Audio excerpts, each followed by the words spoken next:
Well, good morning. I'm calling to order the House Children, Families, Finance, and Policy Committee. We might actually just barely have a quorum, but in any case, I need to run off to present a bill in another committee. I'll be back after not too long, so we're going to shake things up in the agenda a little bit, and we'll have a presentation of the governor's budget. Vice Chair Keeler handled that. And I did want to note that when I'm back, we will do an important piece of business, which is to welcome a new member, Representative Lawrence. And so we'll have him do that. But I'm going to run off to the other committee and be back shortly and turn things over to Vice Chair Keeler. Thank you so much to all.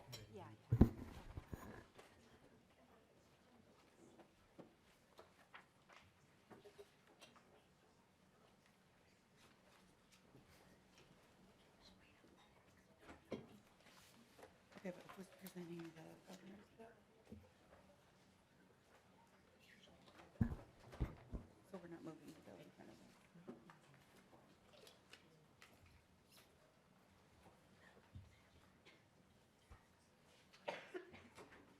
Okay, can you just move it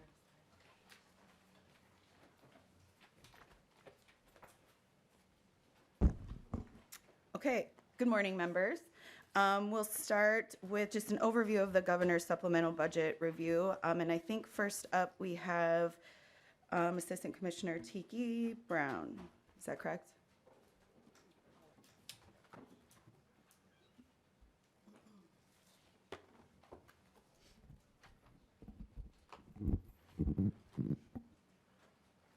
It's a team effort. You guys just want to introduce yourselves as you go for the record. Thank you.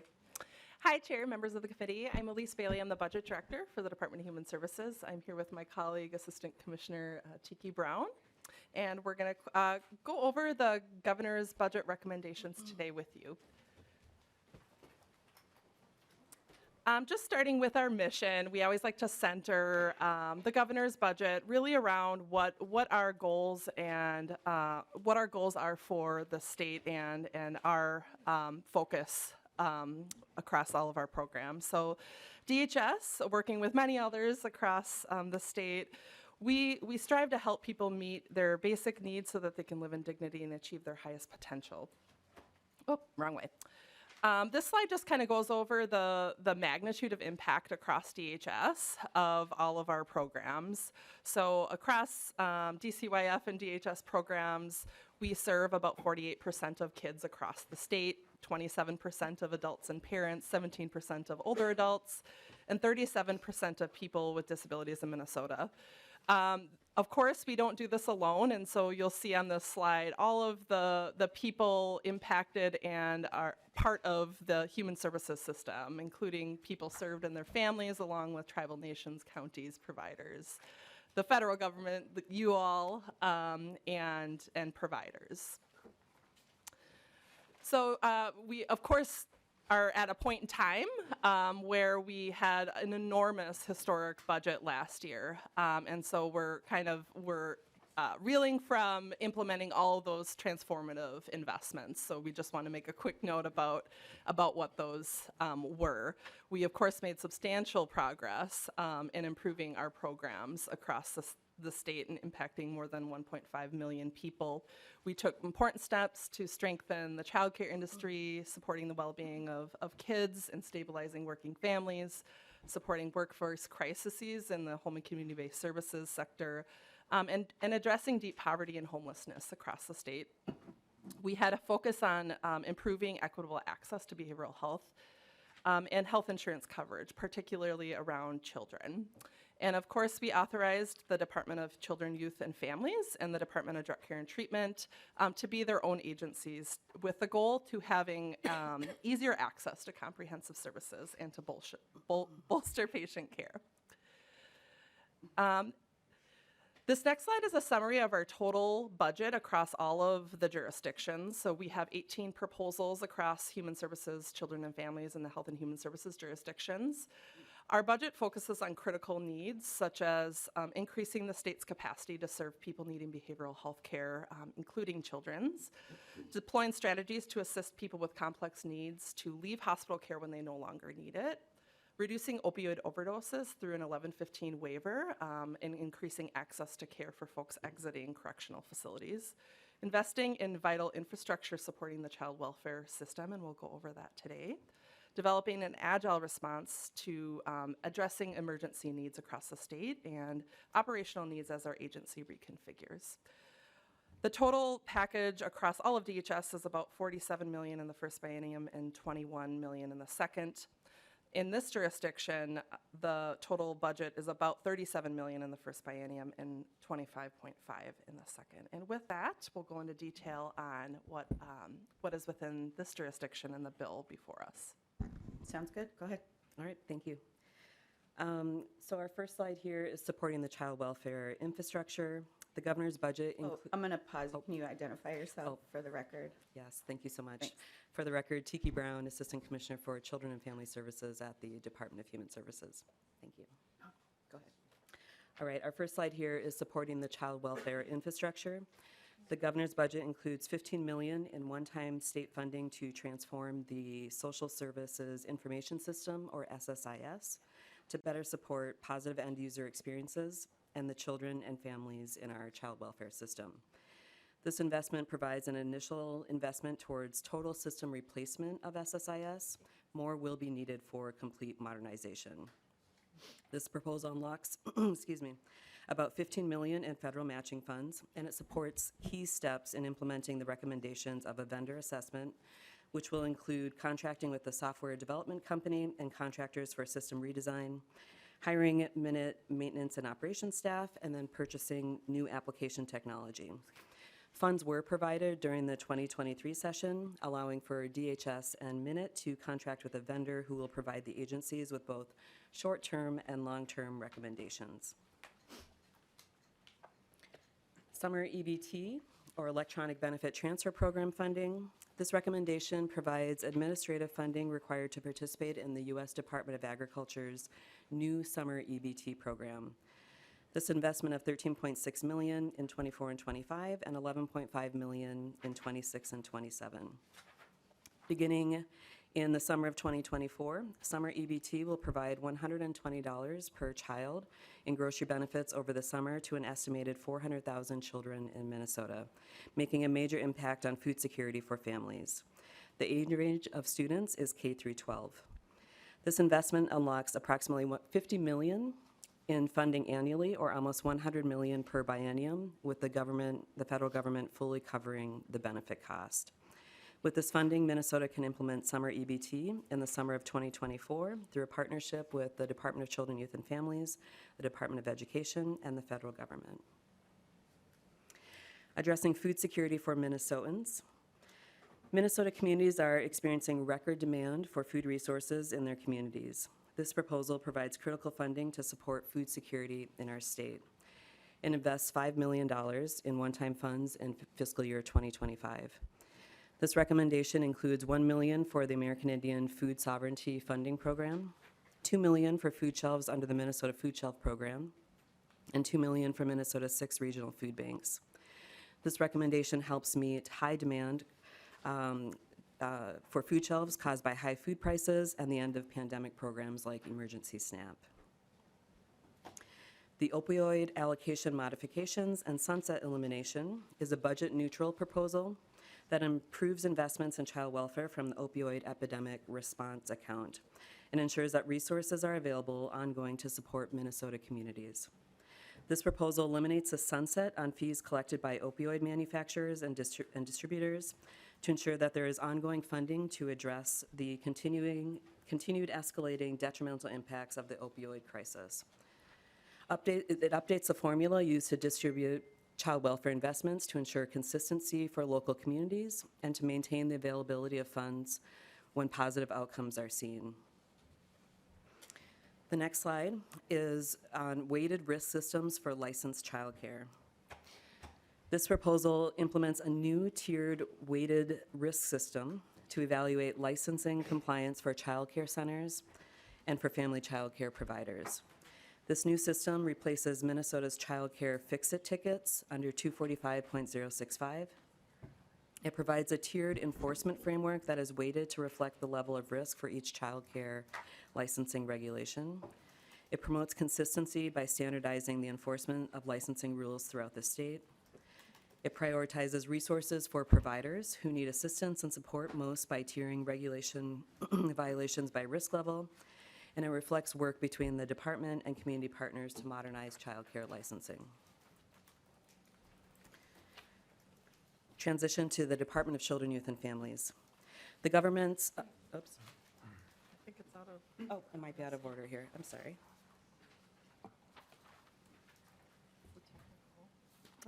Here we go. Sorry about that. Technical and federal compliance proposals.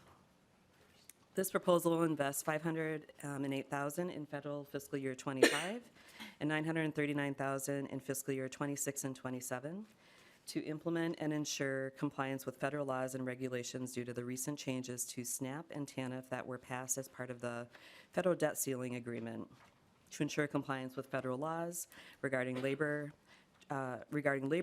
trafficking of youth and missing children. This investment supports changes to the SSIS system, or the Social Services Information System, to comply with federal requirements that labor trafficking of youth receive a response from the child welfare system.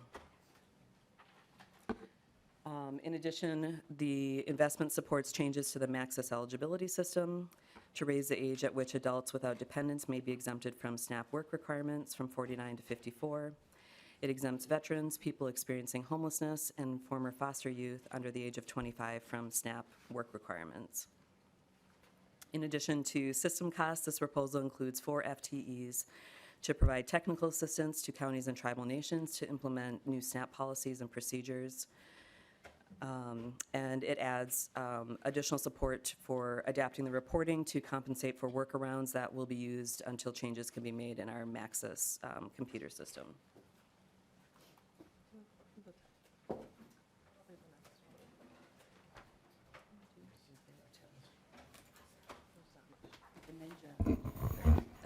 Thank you, Vice Chair Keeler. And Commissioner Brown, are you the one continuing? I am, thank you. Okay, please.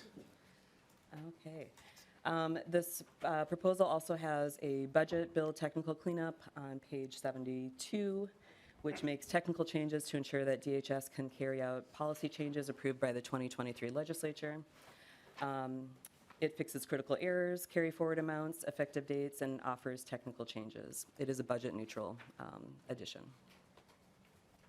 All right, thank you. All right, so next we'll move to the transition to the new Department of Children, Youth, and Families. The governor's supplemental budget includes $2 million in '24 and '25, and $12 million in '26 and '27 for the Department of Children, Youth, and Families and originating agencies. It ensures that resources for a strong team at the Department of Children, Youth, and Families, and ensuring thriving agencies. It provides investments in critical operation capacity for DCYF necessary to be responsive to legislative recommendations and community feedback for partnership and navigation. The governor's recommendations include 2 parts. I'll be joined by Ashley Reisenhauer, Director of Budget Policy and Analysis at Minnesota Management and Budget, who will talk about central operations and critical gap analyses that inform this request. Thank you so much. I think we're going to pause. I think there may be a question or Sure. two before we move on. So Vice Chair Keeler. Thank you. Part of it, too, is I want to ask my question before I have to go to present a bill. And we have had a lot of conversations around the food insecurity piece, and I know we have a follow-up plan around it, too. But I think one of the things is in this committee, we've spent a lot of time talking about SNAP as our approach to address food insecurities of Minnesotans all ages. You know, that included our seniors, our higher education,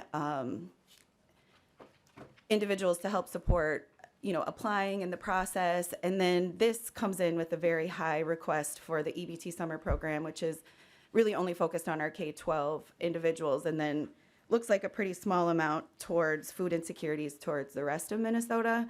When you look at the breakdown of numbers, it just seems a little bit uneven. So can you kind of walk us through, you know, I think earlier in this committee, I made a statement that it feels really, I have some concerns about moving food insecurities and homelessness over to DCYF because I was nervous that what would happen is we would focus more on children in that lane versus the entire individual of Minnesotans. And this kind of is an example of what I was nervous about, is because a huge chunk of your food insecurities is going towards children that are kindergarten incoming kindergartners to 12th grade, and a lot of money left over for the rest of Minnesota. And so can you kind of share your approach to that, and kind of how maybe that offsets some of the concerns that I have, because it looks a little bit concerning to me. Commissioner. Thank you so much. Thank you so much, Vice Chair and members. Summer EBT is a program that is a brand-new program available through the federal government, and it allows for benefits to be placed on an EBT card. And that EBT cards allows families to make the choices that they would like to make in terms of purchasing food from their local grocery stores or online to be delivered to their homes. One of the benefits of summer EBT is, although it is absolutely focused towards this population of children, incoming kindergartners, and through 12th grade, it is a benefit for the whole entire family. Parents, grandparents, any family member that has a child in their household will benefit from this program. And so while it is, the eligibility criteria is really focused on children, in fact, it benefits the whole entire family. Vice Chair Keeler. I would just add that, again, we have adults with no dependents. We have seniors that don't have little kids in their homes anymore. So I just on the record, I think we want to acknowledge that what the governor sent us is really missing addressing food insecurities for the entire person of the individuals who live in Minnesota. So that's all I have to say, and we'll follow up with that, I'm sure. Thank you. Thank you, Madam Vice Chair. And then we will move on then, unless folks have anything right now. In general, if there are broader questions, we want to save them, but I know some folks may need to leave to other things. So I guess we'll continue with the presentation then with, I think, Ms., was it Rice? I'm sorry, well, I guess I'll confirm your last name once you sit down and identify yourself. And please, identify yourself and then proceed. Hi, I'm Ashley Reisenauer. I'm a Director of Budget Policy and Analysis Thank for you. Health and Human Services and Housing at Minnesota Management and Budget. Please proceed. Oh, Commissioner, okay. If that's okay, I'll say a few more slides before I pass it over to Ashley. okay. Okay, let's see here. So slide 12. All right. So the Department of Children, Youth, and Families, as you all know, is a bold opportunity to realign state government to better serve children and families.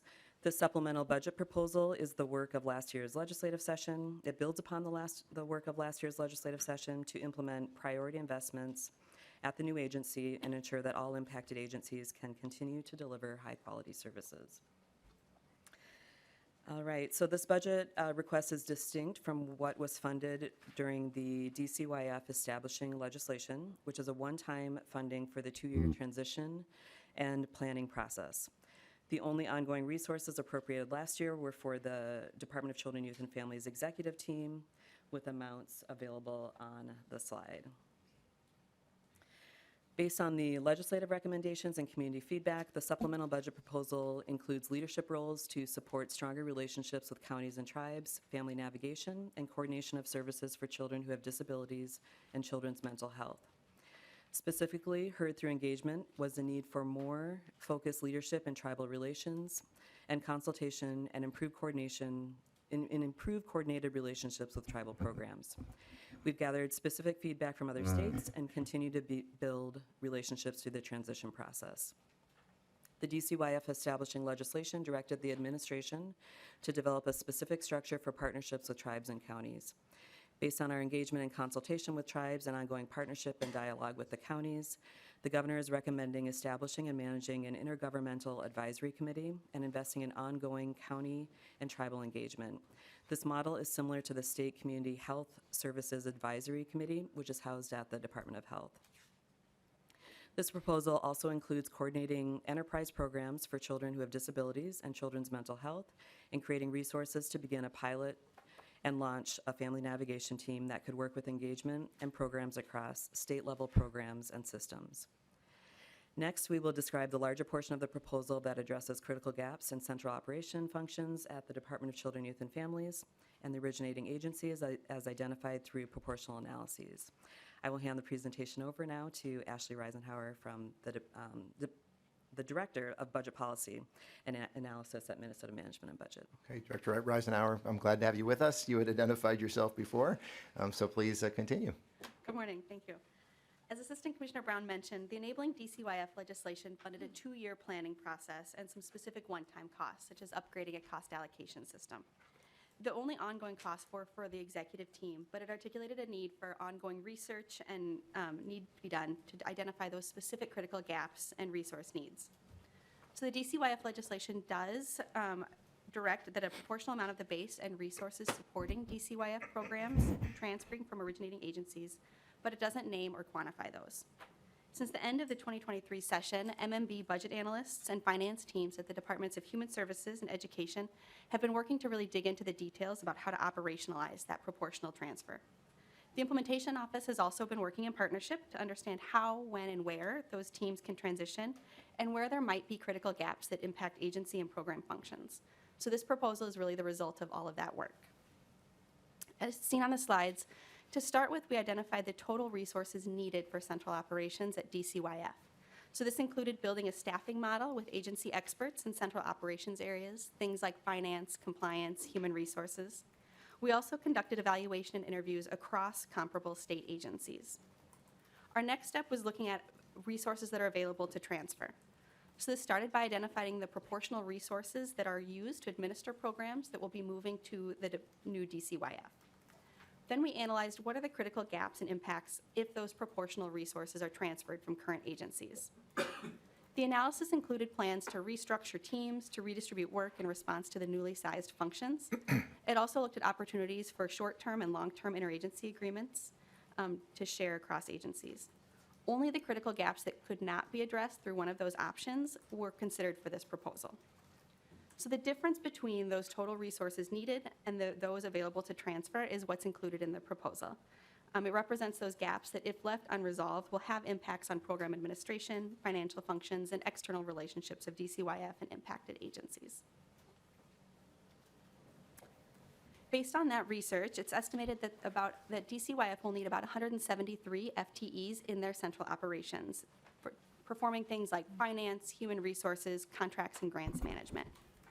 The staffing model also accounts for some of the very unique characteristics of DCYF, including that it'll have the third largest general fund budget among state agencies. It has an exceptionally large grant portfolio and needs to be responsive to different levels of governance, partners, and people who access its services. The model represents about 19% of total agency FTE, which is well within the range of 15 to 23% found at comparable state agencies. So while the organizational analysis determined the total level of resources needed for central operations at DCYF, and the DCYF enabling legislation requires current agencies to transfer proportional resources supporting DCYF programs. So as a result, the majority of those 173 FTE will be provided by transferring proportional resources from current agencies as well as the executive positions that were funded last session. So about 137 of those 173 FTE are already funded. The proposal, though, addresses the remaining needs at DCYF and current agencies after those proportional transfers happen. At DCYF, this includes 36 FTE to support functions like finance, contracts, and grants. It's the needed investment to make sure that they have things like a responsive grant system and processes. It also includes 15-minute FTE for developing and implementing systems and data architecture that's specific to the DCYF. And then it addresses critical gaps that would be left to the Departments of Human Services and Departments of Education after those proportional resources are transferred.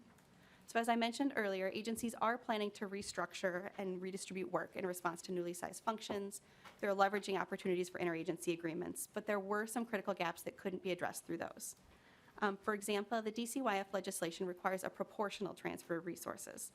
In some cases, that means that only a portion of a position's funding would be transferring because the person only spends a fraction of their time supporting DCYF. Moving that funding leaves a gap at the agency that needs to be addressed. There are also some functions that are done by a very small number of staff and can't easily be shared. So the recommendation makes sure that both DCYF and the originating agency have the staff that they need to continue those functions. So addressing those gaps requires about 19.5 FTE at DHS and about 2.6 at MDE. And those address those critical gaps needed to avoid disruptions in services provided by DHS and MDE as programs begin shifting to the new agency. So thank you for allowing us to describe the very careful planning during the transition period and those resources needed for DCYF ongoing. Thank you so much, Director Reisenauer. It looks like, Commissioner Brown, anything else before we move to questions? Nothing more from me, thank you. Okay, thank you so much. Let me think. So a couple things, members. The change pages regarding these proposals are in your packets, as I understand it. So we have that. I think what we'll do is have some member questions about this. We have not moved the bill yet, and I do want to make sure to provide public testimony at this around the way as well. So I think what I'll do is, if there are questions or discussion folks want to have right now, but otherwise we'll do that formal process and then certainly get back to member discussion and questions as well. Let me just ask Representative Hicks, do you want to ask something now? We are going to be moving the bill and offering opportunity for any public testimony. We could do that, and then you're first on the list, or if you want to ask something right now, you can. Representative Hicks. Thank you so much. Thank you so much for explaining all of these pieces. I do want to just say thank you from the bottom of my heart around the coordination of services for children with disabilities and children's mental health services. Yesterday in Human Resources, we had an Human Services. It's been a day. We had an informational hearing about the children that are out of state in getting mental health treatment. The numbers are just very unfortunate. The lack of the ability for the department to have the data and all the caveats that were shared was very eye-opening. And really the need for services and supports across the spectrum was highlighted. And so I don't think we can build that system without having really targeted work to coordinate those things across the agencies. So I want to say thank you so much for highlighting that and for investing in that. And I'm grateful that we will have some priority and focus in that area. Thank you, Representative Hicks. Representatives Coulter and Zlesnikar, you're next up. Oh, same offer to you. We could move the bill and do public testimony and then resume member discussion, but if there's something you want to say or ask now, you'll do that. Representative Zlesnikar, are you okay waiting for that as well? Okay. All right, then in that case, what I'm going to do is maybe I'll ask Representative Katiz-Ratun if you'll move House File 5267 to bring that before us. So moved, Mr. Chair. Thank you so much. And then, members, there is the A24 amendment, which I think there were a couple of riders that were missing from, it's the A24 amendment to kind of add in those pieces. It was discussed in the presentation. These relate to food security. So Representative Katiz-Ratun, if you'll move the A24 amendment. So moved, Mr. Chair. Thank you. And I should have noted that we do in fact have a quorum. That was something I should have noted before starting all this, but we certainly have had one for a while. Any discussion of the A24? Not hearing any. All in favor of approval of the A24, please say aye. Aye. Any opposed? Okay, motion passes. The bill is amended. And there are no additional testifiers signing up in advance, but anyone who wishes to testify on this bill, which is really the governor's budget proposal in the human services area, please make your way up. I don't know if there is. I kind of thought that there was somebody, but perhaps not. All right, I think there may be information in our packets with some public input as well. Oh yeah, a couple of letters. So, all right, well, so there we go. So now moving back to member discussion, Representative Coulter, you were next up on the list. Excuse me. Thank you, Mr. Chair. So I have just a few questions about the weighted risk system. And I, first of all, want to say that I'm really glad that we are moving away from the fix-it ticket system. This is something that I've heard pretty consistently from providers that we do need to change. So I just sort of, first of all, question of clarity on the language. So the weighted risk system, the language in the bill repeals the current section of statute that contains the fix-it ticket system. So if and when this becomes law, then sort of immediately this weighted risk system takes the place of the fix-it ticket system. I'm also glad we're getting rid of it because that's not an easy phrase to say. No, Bit bit of a tongue twister. Yeah. So am I correct in sort of there's that sort of seamless transition? There's the fix-it ticket system now, and then immediately the weighted risk system. And if you could work in the phrase "fix a ticket system" repeatedly in the answer, that'd be great. At least 3 times. 3 times, yeah. Okay, Ms. Bailey. Mr. Chair, Representative, that is correct. Okay, thank you. That's good. Just a few more questions here. So currently, correction orders are, as I understand it, they are not appealable.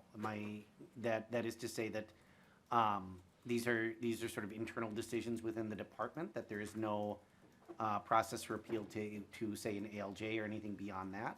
Am I correct in that? Director Bailey. Mr. Chair, I'd like to phone a friend. Yeah, I can imagine that's probably in somebody else's area of expertise. Let's see who's coming up. Looks like Mr. Hosh. And once you get settled in, if you just identify yourself and then proceed. Glad to have you. Thank you, Mr. Chair. Larry Hosh, Manager, Office of Inspector General Policy. Representative Coulter, for correction orders, a reconsideration process can be undertaken. It's not a process of going to an administrative law judge, but you can have reconsideration. Representative Coulter? And thank you for that clarification. And that is an internal process within the department, correct? Mr. Hosh? Mr. Chair, Representative Coulter, correct. Thank you. Representative Coulter? Thank you, Mr. Chair. And my understanding then is that would not, with the implementation of the weighted risk system, that would not change, correct? That correction orders would continue to be, would not have that appeals process anymore. Mr. Hosh? Mr. Chair, Representative Coulter, with the rated risk system, we would have documented technical assistance for low-risk violations, which kind of mirror what the fix-it-ticket process was. There would still be correction orders for standard violations and potentially negative licensing actions on high-risk violations. Representative Coulter? Thank you, Mr. Chair, and thank you for that clarification here. And I guess sort of the reason that I'm bringing this up is that my worry is that with the new weighted risk system that, again, I do absolutely believe we need to implement with the current correction order system, that we are in essence sort of creating a two-tiered system where it sort of allows the department to not dismiss, but sort of I can't think of a better word, but sort of dismiss some lower level violations, but not others. And I'm just a little bit concerned about that being an entirely internal process, particularly when we're thinking about these correction orders, because these are obviously the kinds of things that can make or break a provider and make the difference between them staying open and not. And so I guess I would just, as things move forward, I just encourage the department to consider some kind of sort of external appeals process, just to sort of make sure that we satisfy due process, that our providers are being taken care of. So, Okay. Thank you. Thank you so much. We will keep moving then. Representative Zlezakar. Thank you, Chair, and thank you for the presentation. I appreciate that $15 million has been allocated, from my understanding, for the IT, for the SSIS system. I guess my concern is, from listening to previous testimony, if I understood it right, the system costs like $80 to $100 million. And so I'm curious as to the time frame. At what point will this system be installed, fully funded? Is there a strategic plan for that from the department? Director Bailey or Commissioner? I'm not sure who the right person is. Commissioner. Thank you, Mr. Chair. Yes, I'll take that one. So you're correct. The initial estimates that we have seen from other states and received from our conversations with other vendors are that, in fact, it may take 80 to 100 million to completely replace the system. Our $2 million investment last year took us a step forward in some of the research and technical assessment and determining the user experience needs for the SSIS system. This proposal does take us one more step forward in more incremental fashion. That does not, in fact, move us towards a complete overhaul. However, we do think, given the large investment, it does make sense to take varying steps along the way to help stabilize the system and make some efforts to improve it in the meantime. We have a vendor that we will be, we have a request for a proposal right now for a vendor that we will have a report due this summer. And so we'll have, based on that information, a much more strategic plan in terms of the timing and the actual amount of dollars that it will take to replace the system in Minnesota. And maybe I can just clarify before sending it back. My understanding is 80 to 100 million, of which we would expect a 50% federal participation, so it'd be 40 to 50 million in terms of state cost. Thank So, you. Okay, I just want to make sure to be clear on that. Representative Zlezakar, back to you. Thank you, Chair, and thank you for that information. I guess I'm very concerned. March 29th, the Star and Tribune did an article on the impact for counties, and there's tremendous testimony in that article that talks about the turnover. 40 to 50% of county casework turnover is related to the primary reason is, guess what, SSIS. And the secondary reason is SSIS. So while we put 20 million, I believe, to create this new department, we have not created the fundamental horse, which is needed to do the maltreatment systems. We have no ability to do simple things like copy and paste. So the information is being tremendous labor intensive. It's created an environment for that. So I appreciate all the initiatives and support the initiatives that you're doing. I just have a serious concern, and I think this committee needs to. We are not going to be able to deliver because the maltreatment reports, the out-of-home placements, adult, child, mental health, services to elderly, and people with disabilities all run through SSIS. And then we have MMIS that deals with the healthcare side. And both of them are antiquated systems. So we haven't even addressed that, and we don't have a plan to address that. And this committee has to seriously address that. So the initiatives are great, but if we don't have the ability in 2024 to have the infrastructure, I don't see how we're moving Minnesota forward. And I'm going to say that for every time I can, because I am getting bombarded by people in the counties. St. Louis County is the biggest county in the state, and we are handicapping people to be able to serve the people we are all here to represent. And especially in greater Minnesota, when you need the technology to communicate, and you're in the field, and your drive time to get back to a computer to do this, we are all here on our phones communicating, and we are not setting up our people in government and state offices and counties to do their jobs. And I just want it to be noted on the record, I'm extremely disappointed that we are adding carts without the horse. Thank you. Thank you, Representative Zloznikar. Representative Nelson, to you. Thank you, Chair Pinto, and I guess I will say on the the SSIS system, thank you for the $15 million request for it. However, I think I will echo much of the concerns that Representative Zloznikar said. Is it's a big system, it's complex, and I think compartmentalizing and changing some things as a step is important. There's I think 30 some different programs that are run underneath of it, and I think maybe focusing on the children part of it is maybe the best step initially. But I just I know we don't have a great budget right now. At the same time, I worry we're not spending enough on this and making sure that we're really doing this system the justice that we need to. This was rolled out in 1999. That's 25 years ago. It's a little bit hard to believe, but some of the computers that are still required in the SSIS system, you can play Oregon Trail on it, and so I don't know, I mean, this is a little bit outdated here. And, to think of how the, computing technology has changed, is badly needed. And I think it's a little bit of an embarrassment on the state that we haven't addressed it before this.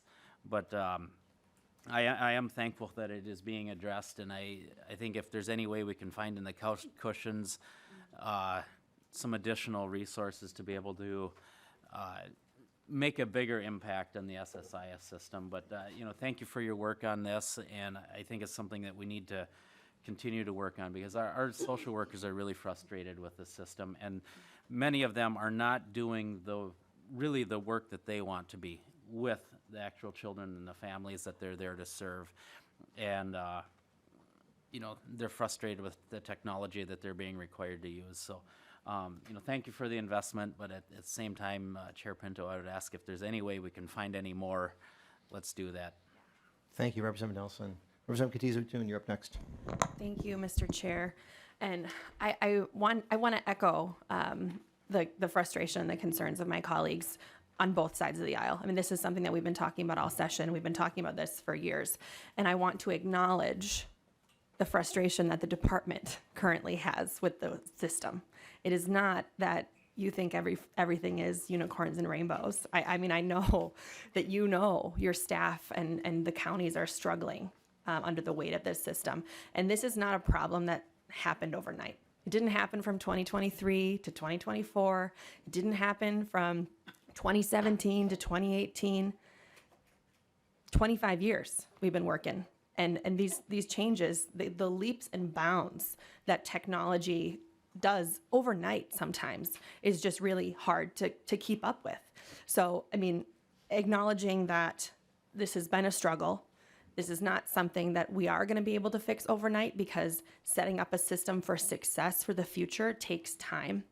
But I think it's really important, the report that's being requested, that we can really set out a positive pathway for success is going to help us revolutionize, hopefully, the services that we're providing for people. And, this is something that people are struggling with across the state. It was actually an SD 49 resident who invented Oregon Trail, so I appreciate that shout out there. It was one of my favorite games in my childhood. That's a deep cut constituent call out there, Representative Katiza-Watun. Like there you go. Hey, Yeah, impressive. I digress. Yeah. But I mean, we know that social workers and county social workers across the state go in, they log in, they put in the most comprehensive report that they can based on their conversations and their meetings and all the work that they're doing to support families. And then if the system doesn't save it, then they have to go back in, and it's probably a summary of that first report. So we know that we're not getting the best information. I mean, and I think as one of two Hennepin County representatives on the committee, I just want to point out that 22% of the state's population resides in Hennepin County. So I know very well the struggles of the caseworkers in Hennepin County here in the largest county in the state, population-wise. So I think that it's something that we do need to continue talking about, but I want to recognize that these concerns are not just from the minority or from the majority. I mean, these are not things that the agency is ignoring, and I appreciate the work and time that you guys have put in and come here to talk to us about, so that we can, going forward, make this work better for everybody. Thank you so much, Representative Katiza-Watun. Looking to see if there's other discussion or questions that folks may have. Yeah, Vice Chair Keeler, certainly. Thank you, Chair. I do just want to follow up on the SSIS. I think we've all said it, right? There's like mass frustration around it, and we need to work. But when it comes to choosing the vendor, and I was trying to look through the language to see if it's in there, but one thing that we learned with the vendor for background checks is there's this like domino effect that the vendor that does background checks is actually based out of the United States. And so is there comfort language, or actually not comfort language, real language, that we can put in this to make sure that whatever vendor we choose to help build a system to keep all the information on our children is not being like, doesn't have the steps that it ends up out of our United States borders. I think it's just really important, and we see how many issues we have with background studies here. Not that I can tie those things together, but I think it does create a different issue for us to hold a vendor accountable when we see that happen. So if it's in here, I'm sorry I couldn't find it, but I just wanted to also make sure that we have that on the record, that we can make sure that that is some language that's in here. Thank you. Thank you so much. Yeah, and if there's certainly Commissioner or Director Bailey, if you have anything to say about any of these things, feel free to do so. I think we may be done with member discussion or questions at this point. And so, yeah, so Commissioner will allow you to say anything that you wish, or Director Bailey, about any of this. I'll just make a quick note that I appreciate the call out about the vendor, and while I don't have that at the tip of my fingertips, I will make sure that that language is part of our vendor selection or part of our contract process with the vendor. So I appreciate that. Thank you. Thank you so much. Yeah, good. And another note, members, so this has been the presentation flowing through our human services side of our budget, which includes the Department of Children, Youth, and Families side. We will receive a presentation on the education side. There's no target in that area. We don't have a net net, positive spending that we are able to do. So there's just a few sort of cost-free items. And so that'll happen next week as part of our budget bill because the MD staff are tied up today and we just sort of couldn't make that work. And again, there's not additional, there's no positive target there. So just to kind of have folks be oriented. So seeing if there's anything else, doesn't appear that there is. So thank you so much to the testifiers and to everybody who's working for these agencies, how incredibly hard you're working. With that, the chair lays over House File 5267 as amended for possible inclusion in a budget bill. Thank you so much. So a little bit of, now that we had that quorum, a bit of business to do, members. The very first thing, exactly right, is that we need to have our new member of the House, member of the committee, introduce themselves. Representative Lawrence, so glad to have you. So you could describe whatever you want about yourself, your district, and any kind of connection you may have with this work. Representative Lawrence. Good morning, and thank you, Mr. Chair. My name is Brian Lawrence, and I am honored to be the newest elected representative to the House. And actually, Representative Lawrence, exactly right. The very first correction we're going to give to you is make sure that microphone is right in front of your mouth. Is that better? You're a politician now. You want to make sure that it picks up what you have to say. That's weird. And just honored to be here. And I represent House District 27B, which includes, and I'm just going to see the couple big cities, Princeton, Zimmerman, and St. Francis. That's kind of the general area that I have the opportunity to represent. I live in that area with my wife of 28 years. 4 children have been raised there as well. 2 are married. One's getting married at the end of May here as well. I have an opportunity to work in a family farming business with my mother and brother as well. And that's been my employment, my lifetime employment, I should say, at that point in time. Had a chance to serve on as a township supervisor for over 20 years, so I come with a little bit of background to local government and involvement on that level as well. And just humbled and honored that the constituents of House District 27B elected me to come down here and represent them on the state level. So I'm learning. I'm 5 days in, so here we go. Oh yeah, welcome to you. Glad to have you. And you've got the 20 years of township supervisor experience, so you had that public service experience bringing into this. So welcome, and please don't hesitate to reach out as you're kind of thinking things through and understanding things. And you've got, I mentioned you before, Mr. Withers, who supports your side of the eye in terms of research, does incredible work, and you'll keep in touch with him and then in touch with all of us as well. So glad. And I will note we've got incredible nonpartisan staff here in the House in general, but this committee in particular. And so certainly be reaching out to them as well. So welcome to you. Thank you. So we have a couple of sets of minutes to approve. Need to find them. I've got them someplace. And so may I have a motion to approve the minutes of our March 21st meeting? So approved. Thank you so much, Vice Chair Keeler. Any additions or corrections to those minutes, members? Not hearing any. All in favor of approval of the March 21 minutes, please say aye. Aye. Any opposed? Okay, the motion passes. And the March 26 minutes, you want to do the same thing, Madam Vice Chair? Will do. So moved. Okay, Vice Chair Keeler moves approval of the March 26th minutes. Any additions or corrections, members? And hearing none, then all in favor of approval of the March 26th minutes, please say aye. Aye. Any opposed? Okay, that motion passes. We have gotten some good work done here. And so then next, and then another agenda item, the final bill on the agenda, 5021, Representative Edelson had said that she wishes to have that bill not advance at this point, and so that bill will not be heard today and will not be on the agenda. And so that then we are, I think, still waiting to hear from Representative Hassan and verifying some things about that. So the only one left then, for now anyway, is mine, or the one that's available. So I will head up, and Vice Chair Keeler will take over again. House File 4727. I'll make my way up. I do, yeah.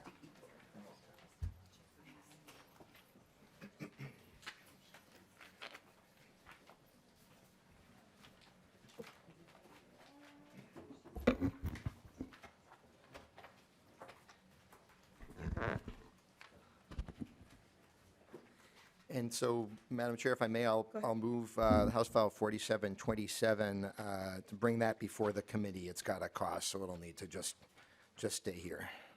Sure, and then I see you have a DE4 amendment. Do you want to review the amendment for us before we vote on it? Yes, thank you, Madam Chair. Yeah, I do move the DE4, and members, the DE4 converts the bill. The bill was introduced as a Child Protection Advisory Council with a number of components, but in conversation with the courts, especially and not just the courts, a number of stakeholders, it seemed to make the most sense to put this child protection reform work in, to house it in the courts and in the Supreme Court in particular, though, as you'll see in the DE4, with representation from all kinds of perspectives. And so ask members' support to put the bill in that form. Sounds good. Any member questions? Seeing none, all in favor of the amendment, say aye. Aye. All opposed, say nay. The amendment is attached, so we have House File 4727 as amended in front of us. Go ahead and tell us about your bill. Thank you so much, Madam Chair and members. So members, folks are aware of there being increased attention and really warranted attention on our child protection system, make sure that it's working as well as it possibly can for kids and for families and for all of us. We've previously heard several bills, in fact, had conversations about, of course, the SSIS system, which we just talked about quite a bit, fatality reviews. This bill would establish a process really, I found it challenging as chair of this committee to be getting good ideas about how child protection should be improved. That we have not received that many proposals, and we know that it's a system that certainly can be and needs to be improved. So as I said, in discussion with a number of folks, this idea of having an 18-month process was developed. You'll see a letter in the packet from Chief Justice Hudson endorsing, saying that she's supportive of the bill and the courts are supportive as well. Of course, the courts being an independent branch, we can't tell them what to do. We can invite them to do so. But Chief Justice Hudson is saying, yes, we're on board for this. And this, to my mind, is kind of our main engine for getting us to a place to have a better process for improving this really, really important system. So I do have a testifier with me, Madam Chair, as well, that I'd love to have her speak. Go ahead, if the testifier can come down.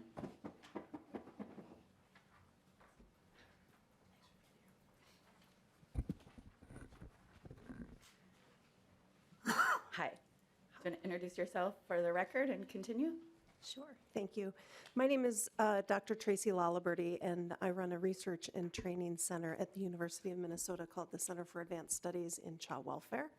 So thank you for allowing me to come and speak about House File 4727 today.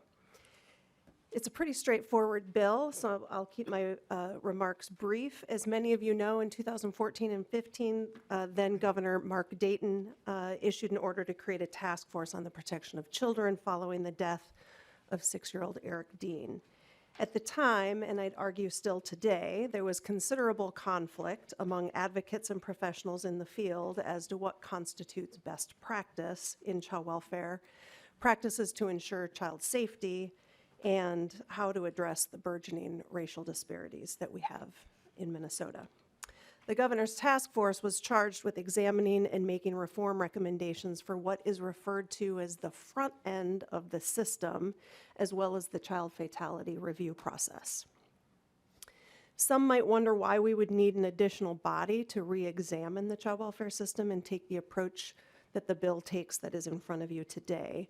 After all, we had a task force followed by years of reform, implementation, and then ongoing, albeit somewhat intermittent, the convening of the Legislative Child Welfare Task Force. I have 4 insights to share with you related to the creation of this advisory council in HF 4727, with accountability and responsibility resting in the judicial branch. First, it's been 10 years since a multidisciplinary and community-informed body has convened to examine the child welfare system. Much has happened in that time, and examination every decade or so is warranted when the stakes of individuals, families, and communities are so high. We have much to gain from an examination and a critical analysis of our involuntary systems, particularly complex systems such as child protection.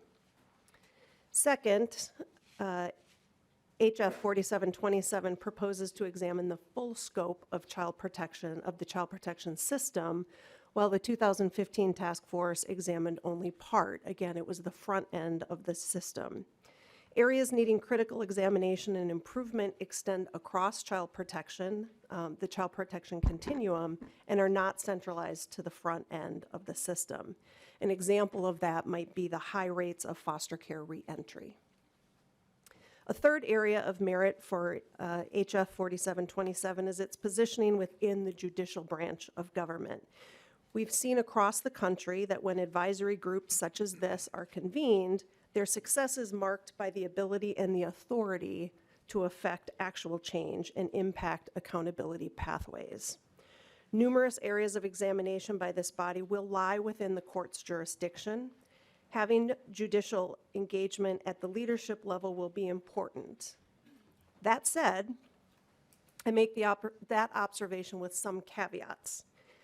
Much of the services provided by the child protection system are not delivered with court engagement or oversight, and it will be essential that programmatic insights and leadership from within service delivery areas have key roles in leadership as well. We have seen data reflect that the more families are engaged in court-related activities, the longer they remain and the deeper into the legal system they go. For example, termination of parental rights. Caution must accompany this body so that all aspects of child protection are not seen through the single lens of the judiciary, but rather from multiple perspectives, including that of communities, people with lived experience, in order to employ consideration of the many, many possibilities of intervention.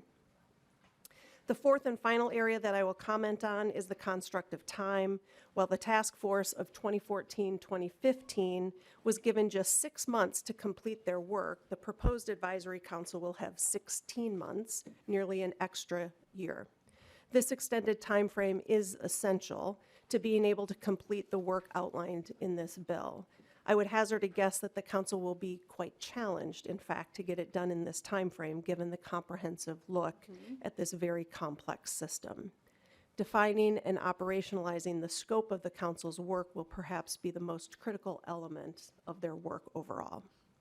To this point, as an example, I would argue that the examination of the child welfare system is quite different than the examination of the child protection system, and that these terms are far more than semantics. Having enough members in order to conduct work group activity will be important without becoming overly populated and unwieldy. Thank you, Madam Chair and members of the committee for allowing me to speak. Thank you, and it's good to see you here. Yeah. Chair Pinto, did you have anybody else to testify? No, none for me, Madam Any Chair. members from the public wishing to testify? Seeing none, we'll move to member discussion. Representative Hudson. Thank you, Madam Chair, and thank you, Chair Pinto, for bringing this bill. I think it's an idea whose time has come. Certainly, some of the most lengthy conversations that I've had with folks have been around the child protection services space. And so my question is how accessible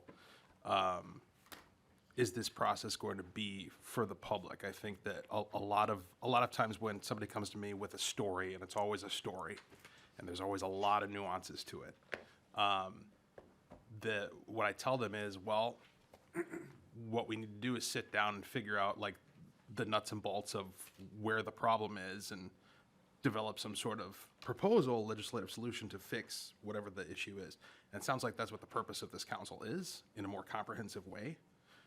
So would it be something that we could refer such people to and say, go talk to this council, offer your testimony so that as they're considering their kind of comprehensive fix to the system, that those sorts of anecdotes can be incorporated into the process?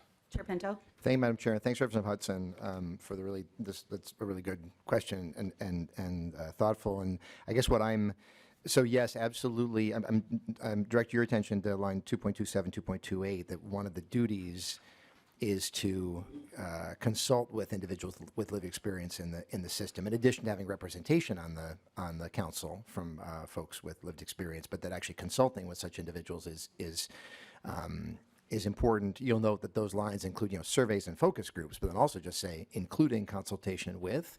So yeah, I mean certainly folks providing their input to this will be really important, having Minnesotans do so. So yeah, that's a great point and something that I think is important for this to do. Representative Hudson. Thank you. Representative Zalesnikar. Thank you, Chair Keeler, and thank you for bringing this bill. I think it's an important bill, and I like that the members on this have experience in the system as either a parent or a guardian, and also somebody that's went through child protection type situations to bring that feedback back to the committee. I think as we gather data, I think the data portion for this council is going to also tie back to our previous conversations of this IT system. That concerns me, of how we're going to get data that the council might need to bring forth the information to this legislative body. And so that just is a word I circled, because gathering data is going to be an important role, it looks to me, for the council. But the initiative is overdue and very well founded. I just think it comes back to that question of how we're going to get the data we need to protect children. So thank you. Thank you. Chair Pinto. Yeah, no, thank you so much, Representative Zalesnikar. Having that data is really important, so we need to keep an eye on that. Thank you. Maybe they'll come back and tell us the SSIS system needs help too, because it seems to be the common narrative of everybody. But I do think that we need to continue to highlight that. Any other members?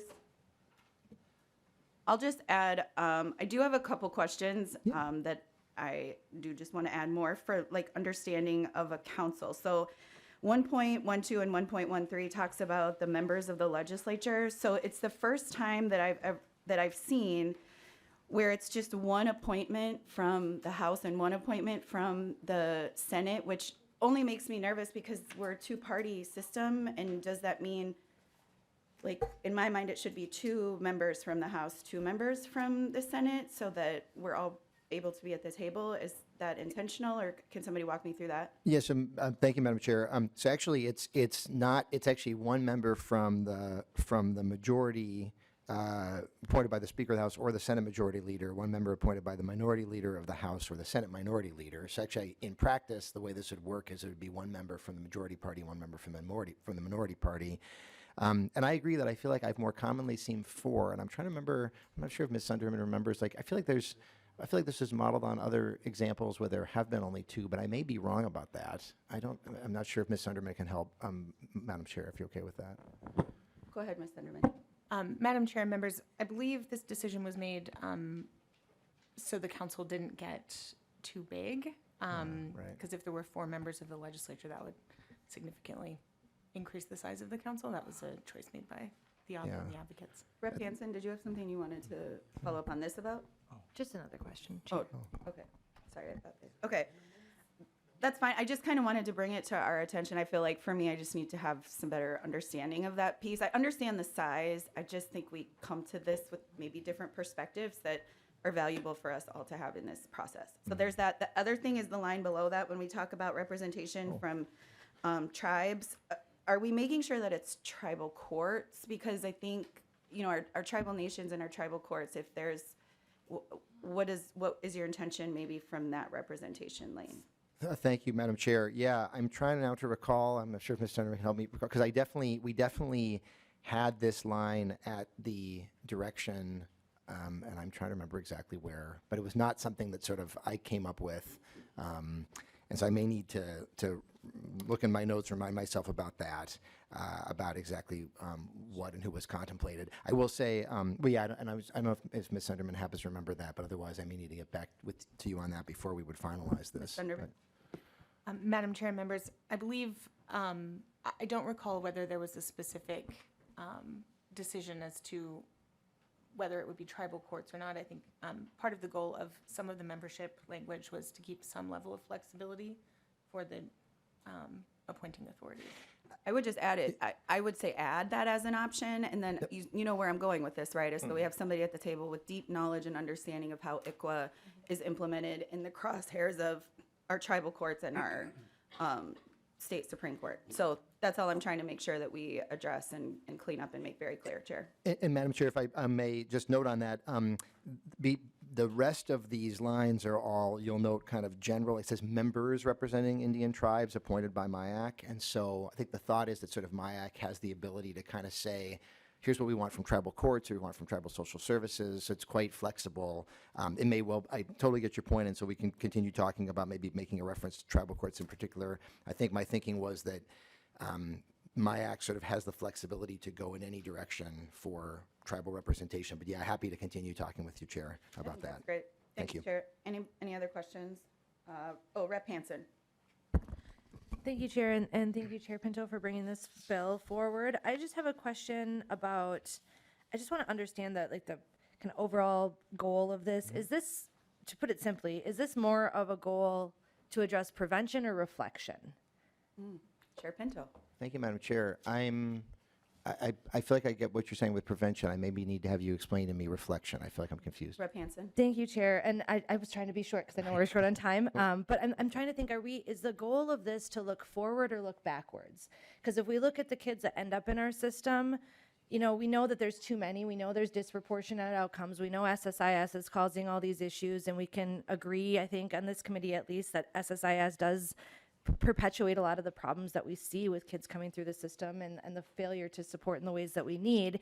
And so my concern is that I don't want to see this putting more people into our child protection system, knowing that it doesn't have the tools it needs to really support it as best it could, but also want to make sure that we are addressing, you know, some of the things like poverty and disparity. Like, what kind of upstream approaches, I guess, maybe that's a better way to put the question, could we expect this council to put together? Because I do see on like line 3.22 and 3.23 to work with DHS to evaluate child protection grants to address disparities in child welfare. But what about disparities for like the kids that are staying in the system that we're not able to help right now? Is that a disparity that we're going to address? Chair Pinto. Thank you, Madam Chair. And I'm actually going to direct this, if I may, to Dr. Lalaberty, the actual expert here, for some thoughts. Dr. Lalaberry, go ahead. Thank you, Madam Chair. I think you raised many interesting points in what you said. I don't think that there's agreement that, I don't think there's widespread agreement that there's too many kids in the system or that the right kids are being seen by the system. So that's the first thing that I think that this body, depending upon the composition of this body, are going to look at is, are we getting the right kids and families the services that they need, and are kids truly being assessed for safety? You know, and this is not just in Minnesota, across the country, over the last 2 decades, the services, as they've shrunk in other social service agencies, have burgeoned in child welfare, so that child welfare, and I say that very specifically, child welfare, becomes this much bigger service entity versus child protection, which is very rooted in safety, and it's a very narrow, much more narrow scope. This body, as I read the bill and it's written, is about child protection. So I do think that they're going to hear things, and they're going to parking lot and come up with recommendations about prevention and areas where different parts of the system can act. But this, as I read it, is focused on the child protection system and how it is working and where there's gaps and where it's not working. Rep. Hansen. I'm good. Okay. Representative Nelson. Thank you, Vice Chair. And question, is there, I'm reading through this, you see at least one member from here, 2 members from there. And then, you know, further on, starting at 1.15, it just says members or professionals. And is there maybe it was stated, how many people are supposed to be on this council, or is it just kind of open-ended? Chair Pinto. Thank you, Madam. Thanks, Madam Chair. Thanks, Representative Nelson. This is written deliberately quite general, right? We, you know, to have the Supreme Court have the flexibility to kind of put something together that works the best way possible, and even maybe changing over time. So I mean, I guess it's sort of a feature, not a bug, you know, that it is that generality. And so, you know, often if we're establishing the task force, we're going to say the exact number of people, but then I kind of feel like along the way you kind of say, I kind of wish we'd kind of be able to move this around or that around. So that's why it's written in general terms, and we're providing a lot of flexibility and a fair amount of responsibility as well. So. Rep. Nelson. Thank you for that. And I think one of the things of anytime we get a committee or a task force or anything like that, there gets to be a balance point of whether it's too small or too big. Too big, it doesn't, both of them are ineffective. Right. And I think, I can understand the point there of really trying to make it right-sized and the flexibility and thank you for being allowed to ask the question. You don't have to thank me. You're a member. You always get an opportunity to ask a question. Representative Coulter. Thank you, Madam Chair, and actually, this discussion set me up nicely. I'm just, again, looking at the legislative membership here, and having been on committees that are both too small and too large, I appreciate the need to control it. But I think it probably would be worth considering one member each appointed by the Speaker and Minority Leader, and Senate Majority Leader and Minority Leader. Just not only because I think the import of this work sort of demands that bipartisan representation, but also because the way it's written now, I would imagine there would be bipartisan representation, but it would not be required. So the possibility exists, for example, if one party controls the House and the other the Senate, that the respective Speaker and Minority Leader would end up appointing the same party, right? So I think that's worth considering, and I don't know that, given that there is no sort of requirement of size, I don't know that 2 more members makes a hugely significant difference. So I would just make that suggestion. Chair Pinto. Thank you, Madam Chair. Yeah, and to Chair Keeler's point earlier about that, and yours as well, Representative Coulter, I do see your point. If the Speaker of the House or the Senate Majority Leader don't agree on who they're going to appoint, it also gets a little confusing. So I see the point that you both have made on that. Thank you. Yeah. Any other member discussion? Seeing none, I do just want to make one comment. 2.11, 2.12 talks about a person with lived experience. We've seen this in other places, especially when their lived experience is trauma, really gross, yucky parts of their life that we're asking for them to put on display for our professional advancement. We really have to make sure that we compensate them appropriately for their time, but also you have to think of the power dynamic that sits in that room, in that space, making sure that you really allow space for the individual with lived experience to share. Because when you're at a table in that role with a room full of professionals, especially the professionals that you've listed, it can be rather intimidating. So please just take that into consideration so that the individual with lived experience actually has an opportunity to be valuable in this space as well. So thank you. I should stop going off script. Chair Pinto, final words on your bill. Thank you so much. Thanks, Chair and members. And this feels like the work that we should be doing, right? As we take a look at a I think, good idea. I feel it's a good idea. I think you all did too. But then conversation and questions to make it better. So thank you, Chair, and thanks, members. Thanks. So House File 4727 as amended will be laid over. Okay. And then I think Next. one more bill. Yep. Are you?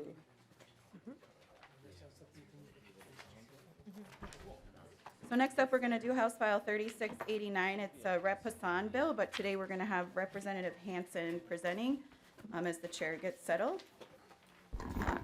Thank you.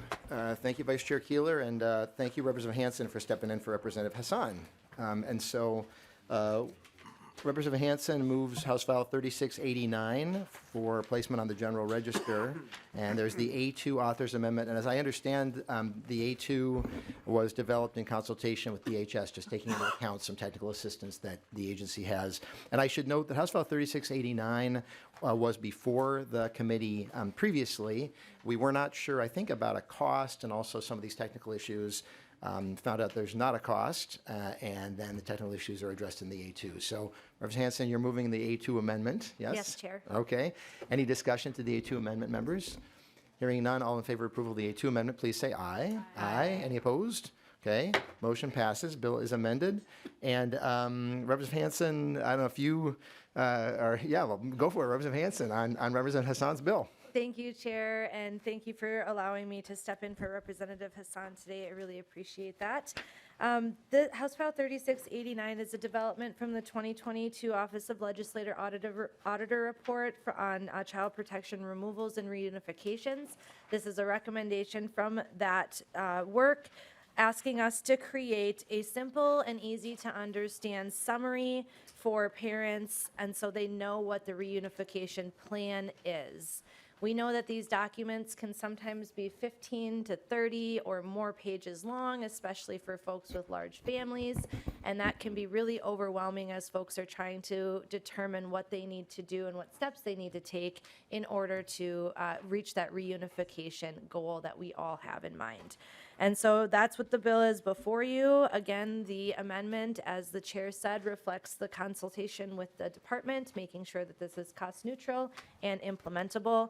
I can tell you that I've heard stories from workers, both in my SSIS work and more, that these documents will be a guiding document to guide through the larger document. And I think that's important to note. These are not replacing the existing documents or reunification plans that exist. This would essentially serve as maybe a table of contents or a one-pager like all of us legislators love to get from our advocates out in the community.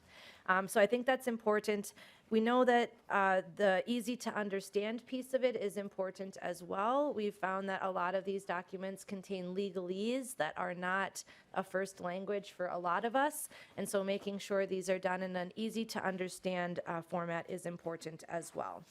And with that, Chair, I will turn it back to you for any questions. Thank you, and a consummate professional, as always, Representative Hanson. You were like, who nobody would know it was not your bill. So we previously had public testimony on this bill, or previously had the opportunity for that, so we won't do that. At this time, Representative Nelson, you're up. Thank you, Chair Pinto, and thank you, Representative Hanson, for presenting this bill. Or representing, maybe is the correct word. I'm not sure. So anyway, you know, and I think as we look through and understand it, I think it's really having a summary of it, much like we have our bill summaries, and really understanding what there is. I visited a little bit with our director in Pine County, and they were, she and a couple others were talking about can we already do this? And she actually sent me a redacted plan for a out of home placement, and it said on page it would start on page 6 of this plan, but that was really kind of the steps of here is to get your children back to be reunited as a family. Here's the kind of the steps. Now so the question, I guess my question is this really a plan of here's overall the summary of the full plan, or is this here's the cheat sheet of here or whatever, here's the checklist of how to get your family back, and here's the steps. Now the whole plan is right here, but here's the one page of these are in plain language. Here's what you need to be doing. Yeah. Representative Hanson, or send to somebody else if you want. Representative Hanson. Thank you, Chair. And I don't know if DHS would like to just confirm this, but it is my practical understanding that this is an additional document on top of the existing plan. We're not looking to replace that very thorough and very dense plan, but providing that summary that can be used as a guiding document to walk through the whole plan, or to be, it's a lot easier to carry this around in your purse than it is to carry maybe around a whole summary when you're really trying to focus on what's important and reunifying your family. Okay, Ms. Sommerfeld, we'll let you answer question 2. Thanks, Mr. Chair. Representative Nelson, yes, we are. And actually, sorry, you should identify yourself for the record. Thank you, I forgot. Jennifer Sommerfeld, Department of Human Services. And yes, we are looking at this as a separate document. You could certainly attach it to the out-of-home placement plan, and it would not be in SSIS the way we're looking at it right now. That's why there's no cost. So it would be an e-docs, which I can't explain, but there's documents that we provide to counties that they would be able to use as something separate. Representative Nelson. Thank you, Chair Pinto, and Ms. Sommerfeld. I'm also wondering, as we're looking at the updating and the revamping of the SSIS system, is this also going to be something that could be maybe the auto-populating, or is this something that would be available or possible with the revamping of the system, or is it something we can look at to be able to in part of the changes that are coming, being able to really make a simplistic plan? I mean, with AI and everything that we have available, is this something that is, I don't want to make more work for our county individuals. At the same time, I really understand the need from parents. I mean, this is probably some of the, and the children too. Many of them are going through some of the worst days of their life when this is happening, and to be able to give them some surety of, all right, here's a simple one page that you know, these are the nuts and bolts of what this plan is. Now, the whole document is right here that you do need. Is that, you know, with changing the SSI system, is this something that's able to be generated within that? Ms. Sommerfeld.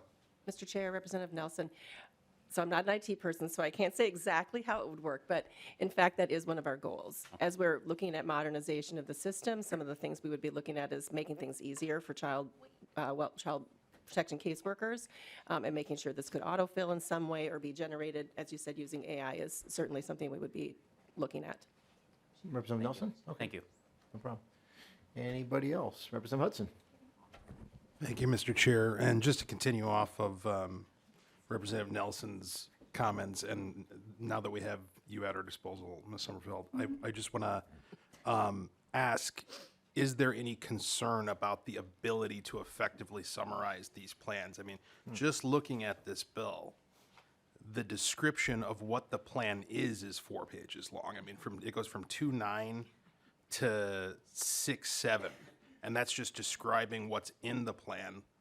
The actual plans themselves, 15 to 30 pages long. So is there any concern, or is there a level of confidence that we can produce a 1 to 2 page summary that's actually going to be effectively understood by parents? Ms. Sommerfeld.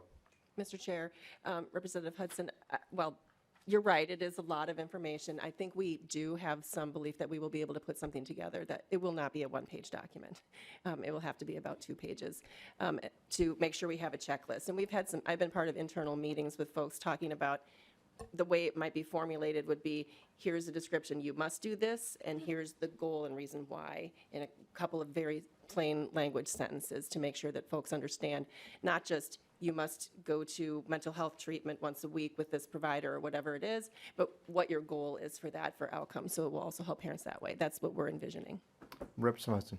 Thank you. All right, thanks. Other questions or discussion from anybody on this? Not seeing any. So Representative Hansen, you get the final word on Representative Hassan's bill. Thank you, Chair, and thank you, members. I think obviously, this is a good bill. We know that we can help families in a better way. To Representative Nelson's point, you know, you had mentioned that Pine County said, can we already do this? And I think we have to remember that just because someone can doesn't mean that everybody will, even if we think it's the right thing to do, until we pass a bill like this. And so I applaud them for wanting to take the steps to do that, and I'm glad that there are some counties who are maybe doing this for some of their clients. But I would like to see this as a statewide mandate, so that way every family that interacts with this system has the opportunity to have this summary document. So extend my thanks to Pine County staff for going above and beyond. And with that, Chair, I'll turn it back to you. Thank you, and our thanks to you, Representative Hansen, for applying your expertise in this area to this bill. So with that, Representative Hansen renews her motion that House File 3689, as amended, be recommended for placement on the General Register. All in favor, please say aye. Aye. Any opposed? Okay. And then members, just final thoughts here. So we do not have committee on Thursday because of the break for Eid. Then next week, I do anticipate that there will be a budget bill. I'll be advancing a budget proposal for the committee's consideration. Hope to get that out as you know, early in the week as possible. Of course, have presentation and public testimony, and then amendments, if any, and then voted out on Thursday. Are there questions that members have about kind of the process? And then after that, we of course would be done with regular meetings for this committee, barring any kind of informational or something special coming up. Any questions? Not seeing any, so we'll see you then a week from today. Certainly, please be in touch. With that, the committee is adjourned.